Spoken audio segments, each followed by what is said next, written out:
hoje eu limito-me a trazer, a partilhar alguns estudos. Acho que este caso é uma historinha, mas que faz parte ou se enquadra naquilo que são que é a nossa vida cotidiana e que é muito simples, mas muito cheio de evidências daquilo que nós não devemos fazer. E se a vida já é tão difícil, tão complicada por aí, então se nós pudermos aliviar a nossa carga, ou pelo menos senti-la mais leve, é melhor. E a doutrina tem um manancial imenso de conhecimentos para nós começarmos a aplicar no dia-a-dia.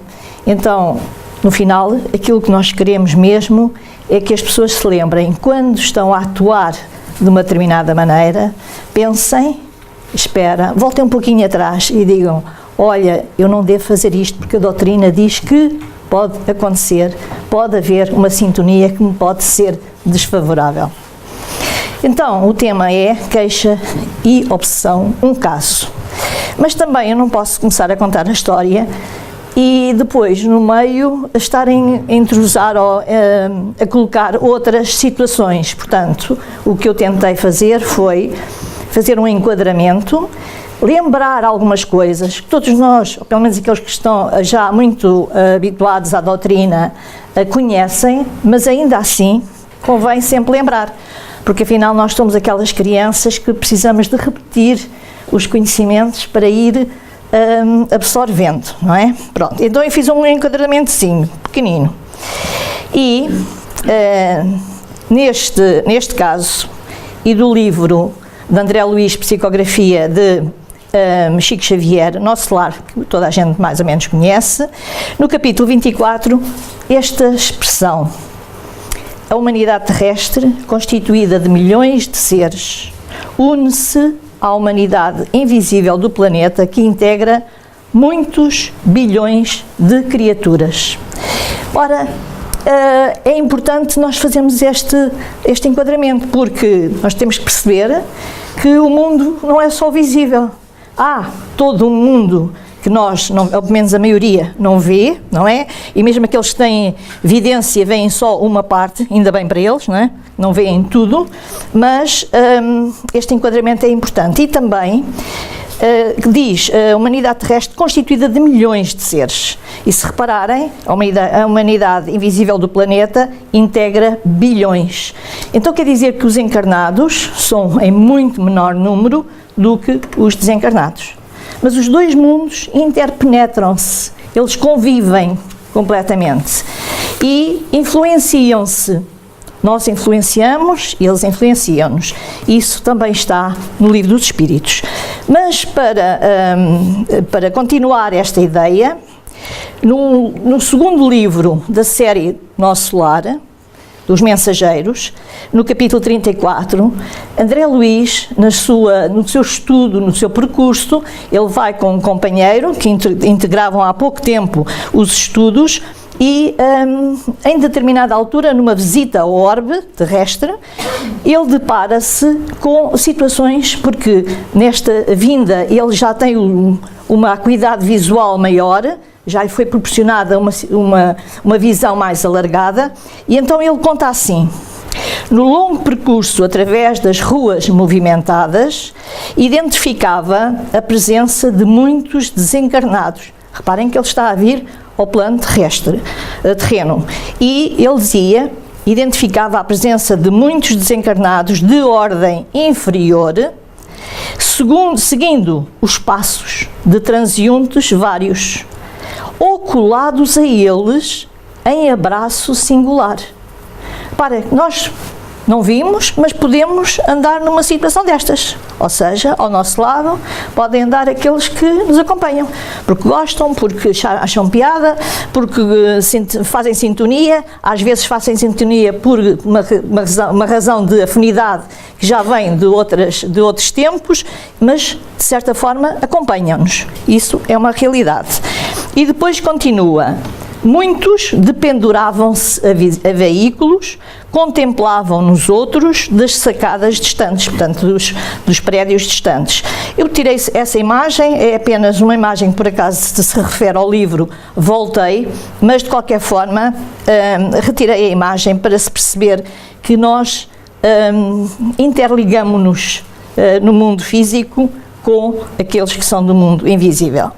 E diz ainda, alguns em grupos vagavam pelas ruas, formavam verdadeiras nuvens escuras que houvessem baixado repentinamente ao solo. Portanto, claro que não são ambientes que possam ser muito bons para nós convivermos, mas o facto é que são reais, não é? É uma realidade. Pronto, isto corrobora um pouco aquilo que estava no slide anterior. Depois, no outro terceiro livro da série Nosso Lar, isso é bom que as pessoas percebam que esta série é muito importante para nós conhecermos a vida no mundo invisível, no mundo espiritual. Diz-nos assim André Luiz: a morte física não é banho milagroso que converta maus em bons e ignorantes em sábios de um instante para o outro. Ou seja, as pessoas morrem e não ficam boazinhas. Foi lá para um sítio agora, não é? Está lá uma estrelinha no céu. Era tão boa pessoa, não é? Era tão boa pessoa, mas não é. A pessoa continua exatamente a ser o que era antes. Tem as mesmas apetências, tem os mesmos desejos, os mesmos vícios, as mesmas virtudes. Exatamente, é uma continuação. Apenas despiu a veste carnal e passou para o outro lado, mas continua a viver da mesma maneira. E reparem ainda na outra advertência. Há desencarnados que se apegam aos ambientes domésticos à maneira da era às paredes. Ora, toda a gente conhece o que é a era. Uma planta trepadeira que adere, precisa de sugar, não é? Precisa de se alimentar. Ora, aqui é dito exatamente isso. Há desencarnados que se apegam aos ambientes domésticos à maneira da era às paredes. E esta figura foi propositada.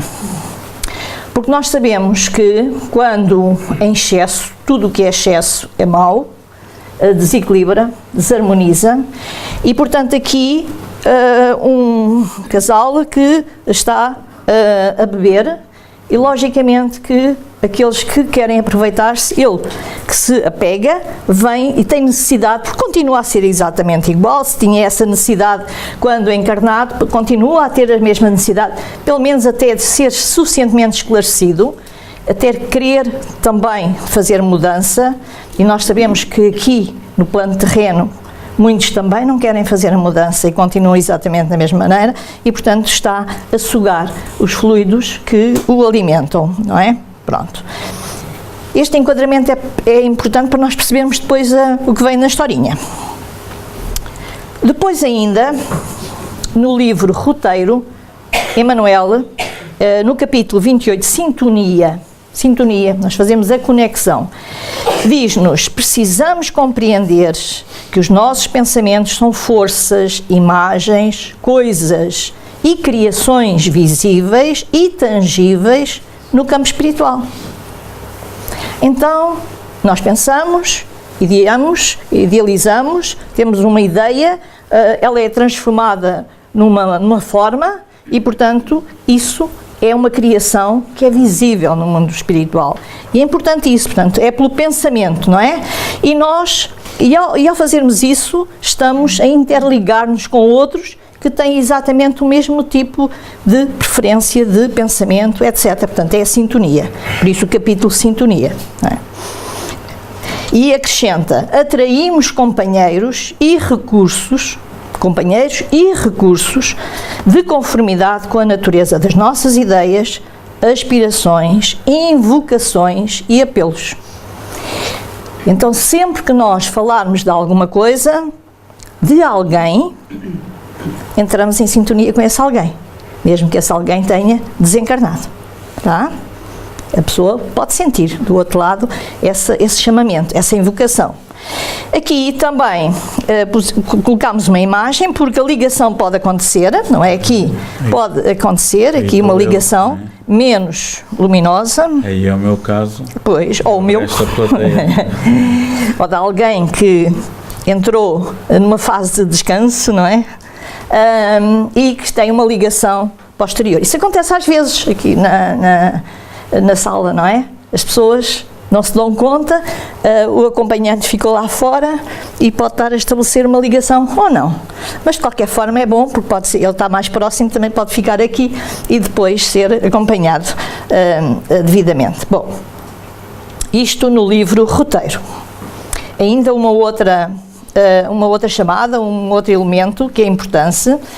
Há um livrinho que eu tenho, é um livro que congrega situações de obsessão da revista Espírita de Kardec, portanto das revistas de 10 anos, não é? 1858 a 1858 a 1868. E nesse livrinho há um tradutor e há uma observação do tradutor que eu acho muito interessante e muito simples. Quando diz: o problema da obsessão é problema de mente a mente, ou de mentes para com outras mentes. Porque temos sempre a ideia que o obsessor é que é um mauzão, que vem atrás de... Mas não, existem dois elementos ali em confronto, que se debatem. E, portanto, enquanto um tiver alimento para o outro mantém-se. Na doutrina espírita explica-nos que, ao serem auxiliados, são auxiliados os dois planos da vida. E que compete àquele que está encarnado aperfeiçoar-se para se libertar do outro que o acompanha. Porque se a pessoa aprender mais, fizer uma outra sintonia, ou seja, em vez de estar a ver a RTP, ligar para a TVI, sintoniza outra frequência. Ou então na rádio, também é a mesma coisa. Portanto, nesse aspecto, os aparelhos eletrónicos são fáceis para nós fazermos estas comparações. Então, o problema da obsessão é problema de mente a mente ou de mentes para com outras mentes. E ninguém é perfeito. E, portanto, é natural que nós façamos essa conexão. É, pois, uma questão de atitudes mutuamente assumidas. Atitudes mutuamente assumidas, porque cada um está na mesma afinidade, na mesma sintonia. E esta imagenzinha de banda desenhada, que é muito interessante, porque aqui estão dois planos diferentes, o do encarnado a pedir ajuda no centro espírita, no atendimento, e o desencarnado também a queixar-se, e cada um deles queixa-se da mesma maneira.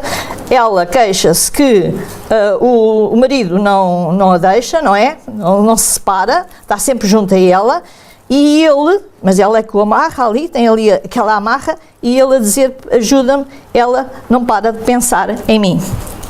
É normal, as mulheres não vivem sem os homens, não é? Pronto. Ainda um outro aspecto para o mesmo assunto, do livro Pensamento e Vida, que é aquele livrinho pequenino, muito conciso, e que diz, Emmanuel: a obsessão é o equilíbrio de forças inferiores retratando-se entre si, confrontando-se entre si.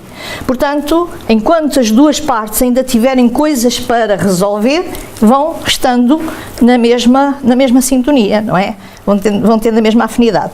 E a banda desenhada diz, como este caso, está a queixar-se do centro espírita. Muita gente queixa-se do centro espírita. Foi lá e o centro não resolveu nada. Vocês também têm, se calhar, essa situação. Não resolve nada mesmo. Não resolve nada. Portanto, a pessoa foi a muitos centros, mas nenhum deles conseguiu afastar o espírito obsessor que me acompanha. Pronto, esta é a ideia. De não conhecimento, eu creio que os centros dizem muito, dizem a doutrina, falam da doutrina, e a doutrina diz-nos que o trabalho é individual. Então, esses centros espíritas são muito ruins, pois claro, porque não trataram do assunto. É a própria pessoa que tem que fazer mudanças, e nós não nos apercebemos, porque há muitas situações, eu digo por mim, não sei se as outras pessoas já estão numa faixa mais elevada e não passam por essa situação, mas eu digo por mim que há situações da rotina, de coisas que fazemos de uma forma, num certo automatismo e que não percebemos que são erradas. Esse também é o caso que vamos apresentar. Passa por aí. Então, voltando, resumindo um pouquinho isso, vimos que o mundo normal primitivo, o mundo espiritual e o mundo corporal estão interligados, estão em conexão permanente, que o retorno à vida corporal, ou da vida corporal à vida espiritual, não torna ninguém santinho, portanto as pessoas continuam a ser exatamente aquilo que eram, que a influência dos espíritos nos acontecimentos da vida é permanente, quer queiramos ou não, seja do bem ou seja do mal, isso depende da sintonia que nós façamos, e que a lei da atração é uma realidade e, portanto, nós atraímos aqueles que se afinizam connosco. Posto isso, então sim, vamos ver então o tal caso. É deste livro, que é vendido pela Federação Espírita Brasileira, mas é uma trabalhadora que não... Eu não preciso de ler, não, eu mais ou menos sei a história. Este eu também não o conheço. Então, e ela no capítulo 4 analisa várias situações de obsessão, etc., referindo-se aos autores espirituais, que nós também conhecemos, e depois tem um conto chamado O Conto do Outro Mundo. O Outro Mundo porque é de alguém que vem e com uma indicação: não julgueis. E isso é importante, nós não julgarmos, porque ao julgarmos estamos a dar aso a que outros nos julguem, mas também a criar uma sintonia. Quem somos nós para julgar, porque também não temos condições para o fazer, na medida em que estamos todos no mesmo barco, digamos assim, não é? De uma forma ou de outra. Então, as personagens. Dalva é uma das personagens. Quem é ela? Viúva, com 2 filhos, os filhos já grandes, depois da adolescência cada um seguiu a sua vida, foram para lugares já distantes, ela ficou sozinha, viúva, sem os 2 filhos por perto, mas é daquelas pessoas que, pronto, então os filhos tinham que seguir, fazem o seu caminho e ela tinha que se conformar, porque desde que eles estivessem bem, o que ela queria era que tudo lhes corresse bem e, portanto, se eles estavam bem, ela também estava. Pronto. E então, após a adolescência, cada um seguiu o seu caminho. Entregou-se às tarefas da casa e no local onde vivia, dia sim, dia não, ela dedicava-se à organização e à limpeza da paróquia. Era uma atividade que ela gostava de fazer. Sentia-se feliz assim, digamos assim. E depois dizia também: a vida se tornara tranquila depois que o marido faleceu. Isto é uma má notícia para os homens. Não, ela diz isso e ela tem uma certa razão para dizer isso. Ou seja, a vida dela antes era tormentosa, na medida em que o marido era alcoólatra. Já vamos ver. Não. Mas isso é verdade, porque só por aqui. Sim. Os autocarros que vão ali para o Inatel, 50 lugares, têm 40 mulheres, 45 e 5 homens. É. Queres usar isto? Não vale a pena, não vale a pena. Por enquanto. Está bem, obrigada. Portanto, a vida tornara-se tranquila depois que o marido faleceu. Numa tarde, ela, pronto, como qualquer um de nós, de vez em quando andamos com vários pensamentos na cabeça, então, numa tarde em que meditava sobre a bonança da vida, portanto, finalmente ela estava numa situação calma, recebeu um telefonema da sua irmã mais nova, Núbia. A Núbia vivia noutra localidade, a capital daquele sítio. Não diz qual é, não interessa para o caso. Então, quem era a Núbia? Acabara de enviuvar, também, mais uma irmã, possuía poucos recursos, menos que o da Dalva, pensou então na irmã Dalva, que certamente não a desampararia e que, além do mais, vivia sozinha. E pensou e pediu ajuda, não é? Conversou com ela, acederam ambas e a Núbia pensou a irmã mais experiente, certamente a iria ajudar e juntas conseguiam superar as suas agruras da saudade, dizia ela. E foi assim. Com a aprovação da irmã mais velha, a Núbia desembarcou no dia seguinte no primeiro ônibus que chegava da capital onde vivia. Pronto, ela foi ter com a irmã. as lembranças eram muito. E quando desembarcou, foi à procura da casa da irmã, ia-se lembrando, afinal ali era a primeira vez que chegava à casa da irmã sozinha, porque costumava ir com o marido, portanto lá vinha a ideia, a saudade, não é, do desencarne recente, mas ia sempre com o marido. Mas ela também ia sempre com o marido, porque ela não gostava de ir à casa da irmã quando não ia com o marido, ela não gostava de ir sozinha, porque o cunhado recebia sempre muito mal, não gostava dela. Ela era daquelas pessoas que apontava os defeitos ao cunhado, ele bebia em demasia e, portanto, era mal recebida, digamos assim. Portanto, ela estava a recordar isso, ia pelo caminho e evitava visitar a irmã sós, pois há muito tempo que antipatizara com o cunhado. Mergulhada nessas lembranças, as lágrimas corriam no seu rosto, já antes partira o seu único filho. Portanto, ela era viúva e também o filho já tinha partido. Estava um pouquinho isolada. Bom, então ela chegou à casa da irmã, à porta, e tocou a campainha, mas a irmã não apareceu, não estava lá. E ela ficou muito admirada, porque a irmã não estava à espera dela, e teve que se sentar à espera que realmente ela aparecesse. E depois percebeu que ela tinha ido às compras, chegaram um bocadinho mais tarde e vinha cheia com os saquinhos, com as coisas todas para a poder receber e poderem fazer as suas refeições e partilharem a partir dali a vida, não é? Portanto, corria entre as duas. Então havia uma certa alegria no reencontro, claro. Os assuntos, à medida que iam entrando em casa, arrumando as coisas, etc., mulheres, não é? Foram falando. O que é que elas falaram? Dos maridos. O que é raro, não é? Tudo. Então, os assuntos foram passados a limpo, dia a dia. Não foi só naquele dia, naquele momento. As conversas delas começaram a ser uma constante. Portanto, cada uma desfilou o rosário das suas vidas, falaram dos seus maridos, recordaram as virtudes e os defeitos daqueles que não estavam presentes. Então, a Dalva, eu retirei só algumas coisinhas, não é? A Dalva dizia, por exemplo, o falecido às vezes era bom, brincalhão quando não bebia umas e outras, mas como tinha muitos outros defeitos. Quando bebia era um tormento, ficava insuportável. Nos últimos tempos estava pior, tornara-se intratável, ela vivia um verdadeiro pesadelo. Ele mesmo teceu o seu destino. Na curva de uma estrada, perdeu a noção de tudo. Culpa dele, que fazer? Preferiu assim. Pronto, ela resignou-se, não é? Portanto, também estava mais calma e a vida dela estava um pouquinho melhor. Ora, estas lembranças não ficaram ali. Cada vez que elas se sentavam à mesa, desfilavam o rosário e relembravam, renovavam e repetiam as mesmas coisas. E passaram-se alguns dias, não muitos, 3 dias, mais ou menos. A partir dos 3 dias as coisas começaram a correr mal lá em casa. Portanto, elas estavam muito bem, estavam muito felizes porque estavam juntas, mas depois as coisas mudaram. Vamos ver que a Núbia tinha ficado em casa a assistir à televisão e a Dalva tinha ido lá para as tarefas dela, dia sim, dia não, de arranjo na paróquia. Mas a Núbia, não queria ir com a irmã e ficou a ver os seus programas favoritos na televisão. De repente, ouviu a porta ranger. E ela começou a pensar, minha irmã já voltou. E gritou por ela, Dalva, Dalva. A irmã não respondeu.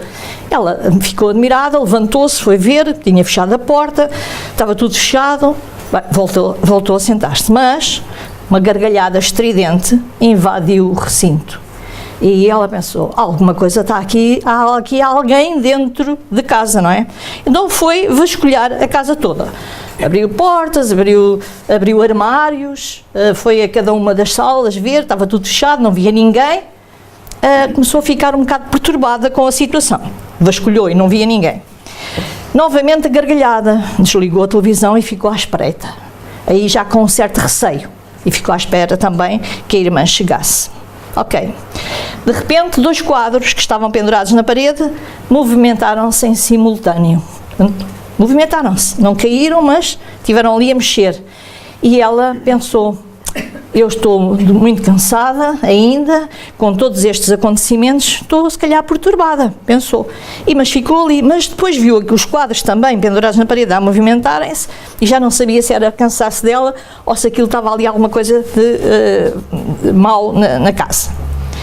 Daquele dia, mas entretanto a irmã chegou e ela contou tudo à irmã, o que se tinha passado, e a irmã disse, estás muito cansada, se calhar não tens dormido o suficiente, pronto, isso é tudo a perturbação da tua cabeça. Mas depois a irmã também percebeu que esses mesmos barulhos e essas mesmas coisas continuaram a acontecer. E então a Dalva, a partir daquele dia, nenhuma delas duas teve sossego. Pronto, as coisas começaram a acontecer. E Dalva deu a mão à palmatória e disse, pronto, temos que ir tratar disto, temos que ir falar com alguém. Ora, foram ter com quem? Com o pároco. O pároco, elas contaram, e ele disse logo, isso é uma presença, deve ser do demónio, não é? São artimanhas do demónio. Vou lá à casa e resolvo já o problema, vocês fiquem descansadas que eu vou lá resolver o problema. E foi lá, benzeu a casa, pôs lá água benta e não sei o quê, e disse, agora fiquem descansadas que ele já não aparece mais. Mas o parque foi embora e a algazarra recomeçou. Era barulho de todo lado, pancada aqui e acolá, movimento de objetos, risos e sons estridentes. Aqui no centro vocês já sabem estas coisas, porque o Lucas já apareceu, já com certeza apresentou aqui o poltergeist, portanto, este não é novidade. Então, Dalva resolveu chamar a vizinha, porque constava que a vizinha era muito entendida no assunto, não é? Sobrenatural era com ela. Ela foi chamar. Foi pior. Porquê? Porque a vizinha é daquelas que pôs anúncio, não é? Toda a gente ali à volta ficou a saber. Portanto, o quarteirão inteiro ficou a saber, a curiosidade passou a atrair gente e mais gente, alguém informou, podem estar certas, é poltergeist. Mas o facto é que aquilo atraía a atenção de muita gente que passou a ir lá visitá-las e tentar perceber o que é que se passava e queriam assistir. Porque estas coisas também criam alguma curiosidade e as pessoas são chamadas para assistir. Elas não tinham mesmo sossego. A partir de então as duas irmãs passaram a estranhar-se, porque cada uma delas pensava consigo própria.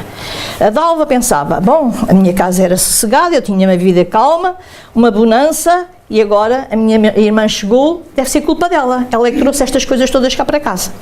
E a irmã pensava, então vinham de tão longe, a minha irmã disse que me ajudava a passar, a recomeçar a situação e a acalmar, e afinal não gosta muito de me receber, e isto deve ser problemas na casa dela, porque cada uma delas começou a matutar, mas nenhuma dizia à outra, elas estavam só com os seus pensamentos. Então começaram a estranhar-se, já não conversavam e cada uma ficava no seu canto, entregue aos seus pensamentos, que, como se calcula, eram sombrios.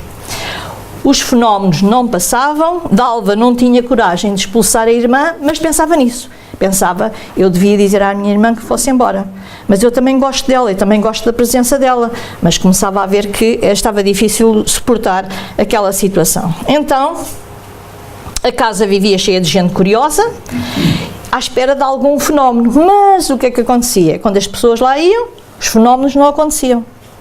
E ainda por cima, as pessoas começaram a pensar que eram elas que eram mentirosas, que estavam a inventar, ou pior, que estavam dementes, porque foi o que a vizinhança ia lá, não assistia, não via coisa nenhuma, logicamente que o problema era a invenção delas, e portanto elas passaram também a conviver com esses pensamentos ali à volta.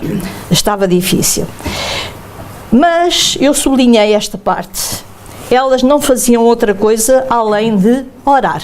Portanto, cada uma à sua maneira.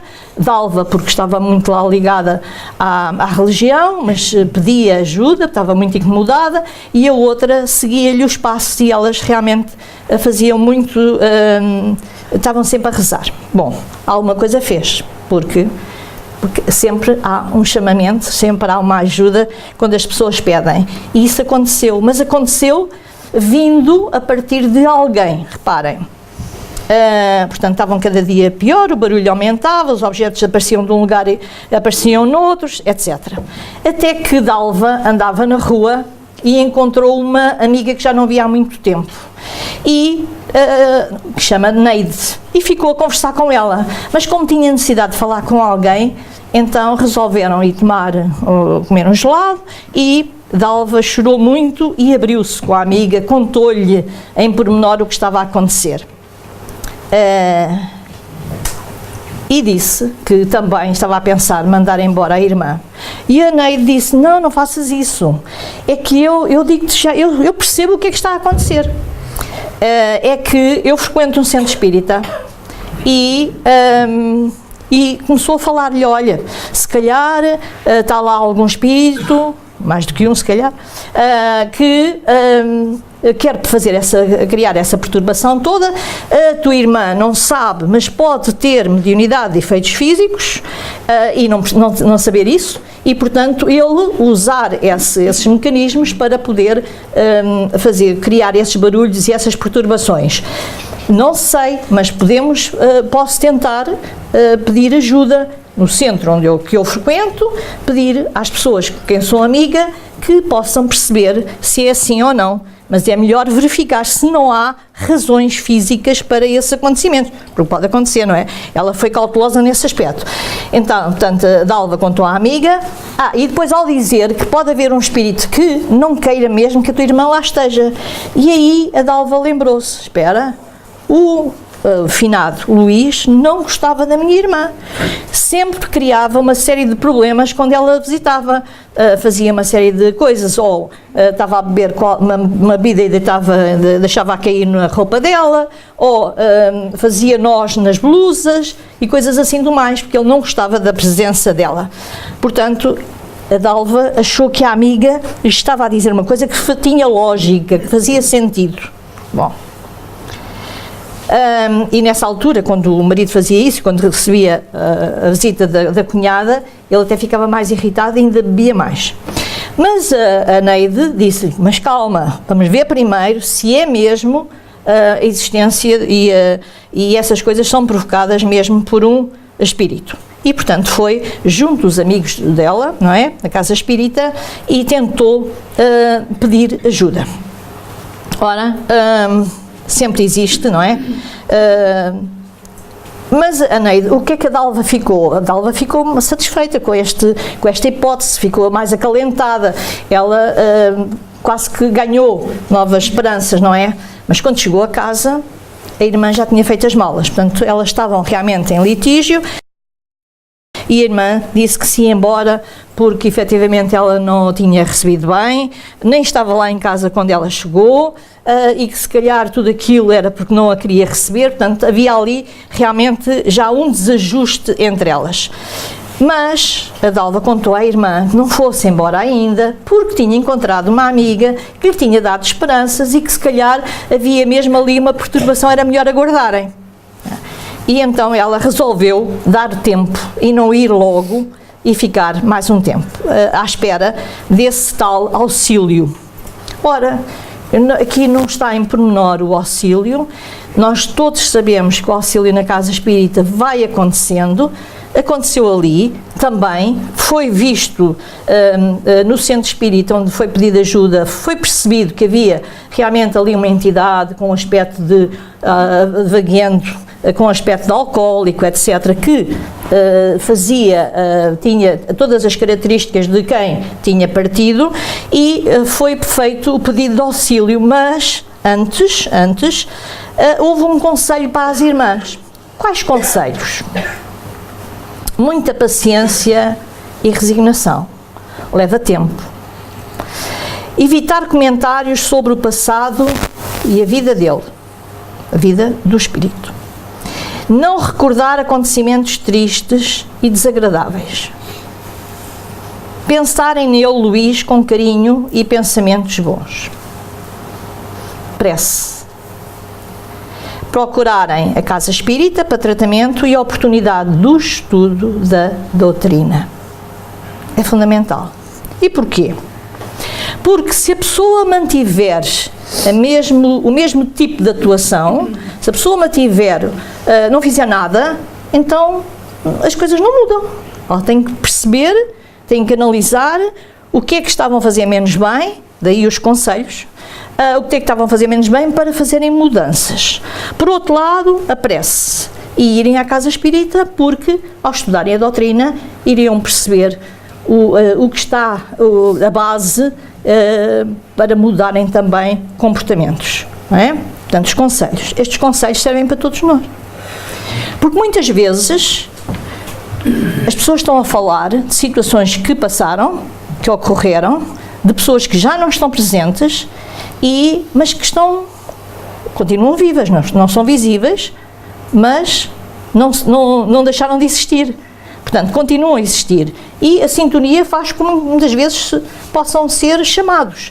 E se houver alguma injustiça naquilo que está a ser dito, elas podem não gostar, podem vir à procura e inclusivamente pedir satisfações. Ou quando as pessoas estão a dormir, depois podem ter pesadelos, ou mesmo em situações deste tipo, atração. Portanto, elas atraíram o espírito do Luís, que já tinha uma certa afinidade com a casa, que não estava propriamente muito bem no mundo espiritual e que não gostava da cunhada, e ainda por cima a cunhada foi viva para a casa dele e ele não gostou, não é? Portanto, todas essas situações vieram congregar para desembocar num caso como este tipo. Depois, irem à casa espírita e começarem a estudar. É evidente que ajuda. Porquê? Porque o plano espiritual ajuda os encarnados e ajuda em simultâneo os desencarnados. Depois da ajuda ou disto, e elas indo à casa espírita, eles foram aconselhadas a irem àquela ou outra qualquer. Depois de começarem a ir à casa espírita, as coisas deixaram de acontecer? Não, de imediato não. Levaram tempo. Porque foram acontecendo com menos frequência, o espírito começou a perceber que havia mudanças também no comportamento, também havia prece por ele e ele sensibilizou-se com isso, também houve quem conversasse com ele no centro espírita e ele a pouco e pouco foi percebendo que aquele não era o caminho e que também estava a prejudicá-las. Mais tarde, as coisas foram gradualmente deixando de acontecer e mais tarde ele deixou uma mensagem pedindo, dirigida a elas, às duas irmãs, pedindo desculpa, pedindo perdão daquilo que tinha feito, contando como tinha sido a vivência dele, que realmente estava a aprender, que se tinha sensibilizado com as preces que elas faziam a favor dele e, portanto, quando chegou o momento de entender isso, libertou e ele também ficou liberto. E o auxílio acontece sempre dessa forma. Aliás, Joana de Ângelos, neste livrinho, pela psicografia de Divaldo Pereira Franco, no capítulo 8, Caminhos para a Saúde, reparem o título, Caminhos para a Saúde, diz: por mau hábito, quando algo negativo acontece, a pessoa se deixa consumir, entregando-se, comentando, repetindo e fixando, quando a atitude a tomar deveria ser totalmente oposta.